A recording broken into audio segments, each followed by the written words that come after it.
Hi and welcome back to Discover Inclusion. My name's Kerry and I am the founding director of the company. In today's video we're going to talk about prams, buggies, strollers, whatever you like to call them, and how we can help our children move away from using them all the time. So with a neurotypical child who doesn't have any other disabilities, you would typically be seeing them moving away from a pram anywhere between the ages of 2 and 5. It really depends on the individual family, the situation, and the strength that their child has got. However, with children with additional difficulties or disabilities, it can take a lot longer to get them away from using a pram or relying on that safety net. A lot of this is about anxiety and about their reluctance to try something new, but also about their stamina. They may not have the ability to walk for long distances, and this is the case across all young children when they've been using a pram for a long period of time. We shouldn't expect them to suddenly be able to walk for miles. If I asked you now to go and hop in the pool and swim 50 lengths, unless you've been training, you probably wouldn't be able to do that. So the same applies to these young children. When we're asking them to get out of the pram and start walking, it's going to be a struggle. It's a lot more exercise and a lot more use of those muscles that they're not used to. So when is it the right time to move your child away from using a pram?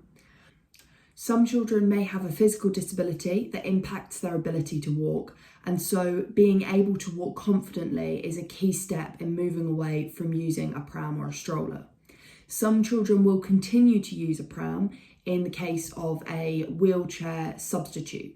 So that's what they use as a young person until they're able to be fitted for a wheelchair or until they're able to use a wheelchair competently.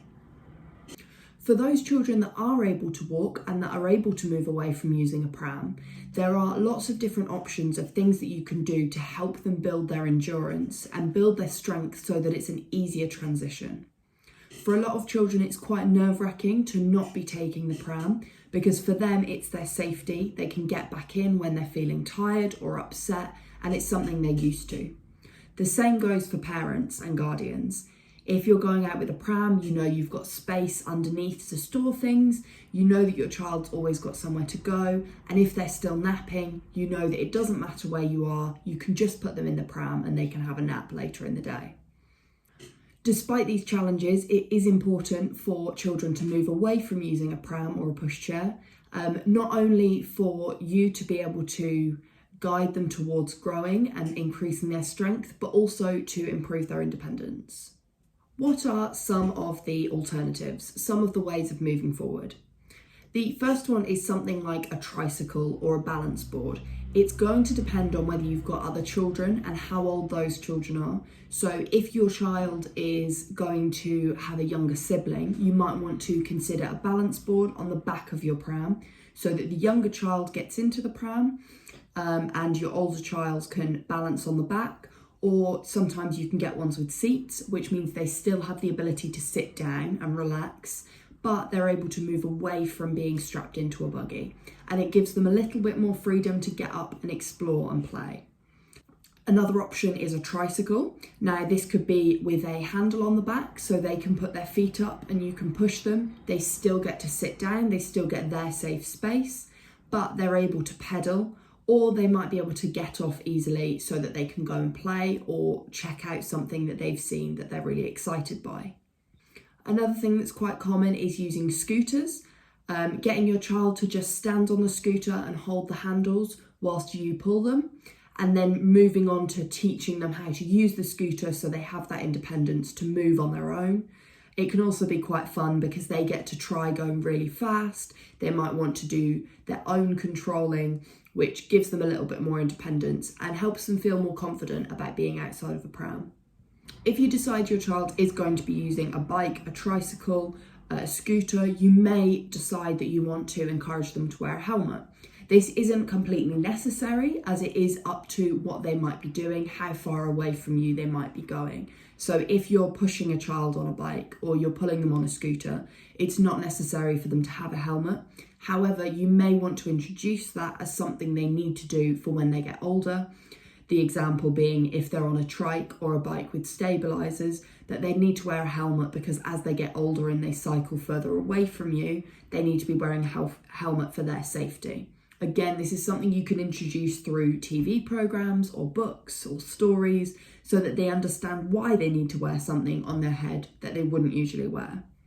It's also important to ensure that your child is having lots of opportunities to walk. So encouraging them to walk short distances, maybe if you live close to school, or if you're getting on a bus to go to school and then you can get off and let them walk the time between the bus stop and the school. It's really important to build up that endurance because they're not going to have it initially. And the more you do, the more they'll be able to do. Also giving them time to play in playgrounds and parks, getting them to run around and encouraging them to play with the idea of being out of their pushchair. All the things that they can enjoy about not being constrained. There's a couple of things that might happen as you move away from using a pushchair. To start with, it's going to take a lot longer to get places. Your kids have got really little legs at this point and are walking quite slowly and they're probably getting distracted.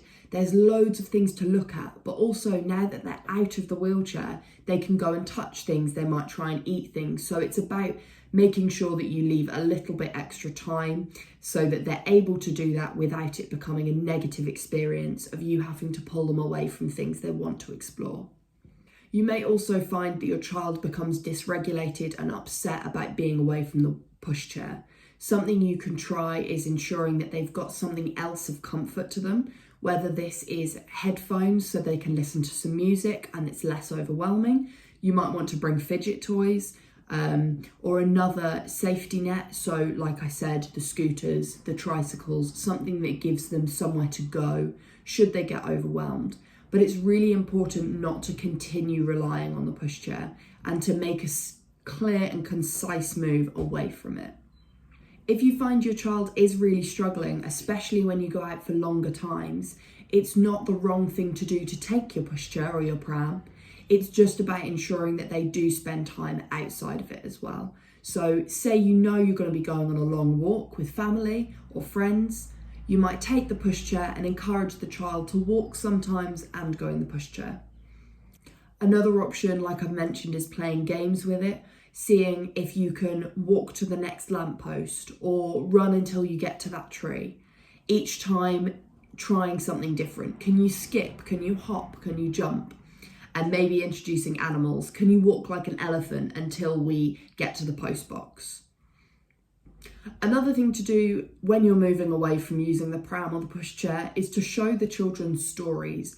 Maybe it's a social story that specifically talks about how they might want to move away from the pushchair to be able to explore new things or to try doing something new, to build strength, to become faster, to become stronger. Or you might be looking at storybooks that show other children or other characters moving away from using a pram so that they can see that they're not alone and that it's not just them that might be struggling. It's worth noting at this point that when I was looking specifically for social stories about moving away from using a pushchair, I couldn't find any. So I will be looking to make one of those myself in the next few weeks, which will hopefully support you guys when you're making this step. As a parent or guardian, it can feel quite scary letting your child out of the pushchair because they have a lot more freedom. They're no longer strapped in and there is the ability to get into a situation that they wouldn't otherwise get into. It's important to think about how you're going to keep them safe, making sure that they understand that if you call them that they need to come back to you, or if they're non-verbal and don't understand their name, making sure you can hold their hand or offer them some way of holding onto you or onto the pram if you have a younger child. And also giving them chances to not be attached to you. So if you're walking through a park and they're able to run away a little bit and run back, or you can play games with them, that gives them a little bit more confidence away from you so that they're confident in being able to come back to you when they're finished playing. It's also really important to teach road safety. So for a lot of children, they can't or they don't understand the difference between the pavement and the road. So it's about teaching them this is where the edge of the pavement is, and when we get here, we stop. And actively showing them that you're going to stop too. you're going to look left, you're going to look right, and you're going to listen and see if there's any cars coming. And then when it's all clear, you can cross together. It's important that if you're at traffic lights that you make sure you wait until the man is green, because it's about teaching your children how they should be crossing. Even if you're in a rush, it's really important, because if one time you cross when it's red, they might think, oh, okay, it's okay. Mum or dad or gran crossed when it was red. I can do that too. So we have to be really careful with what we're doing in our modelling behaviours, in how that affects their thinking about how they do something. I will link the road safety resources down below so you can check them out and have a look. It's all about stop, look, listen, and identifying whether you're looking for a green light or whether you're looking for cars to stop or for the road to be clear, and making sure your children understand what they need to be looking for before crossing a road.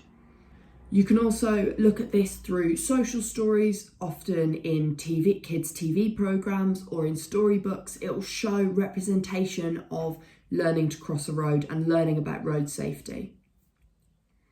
I hope that you found this video useful, and if you've got any questions, don't hesitate to send us an email at info@discoverinclusion.co.uk.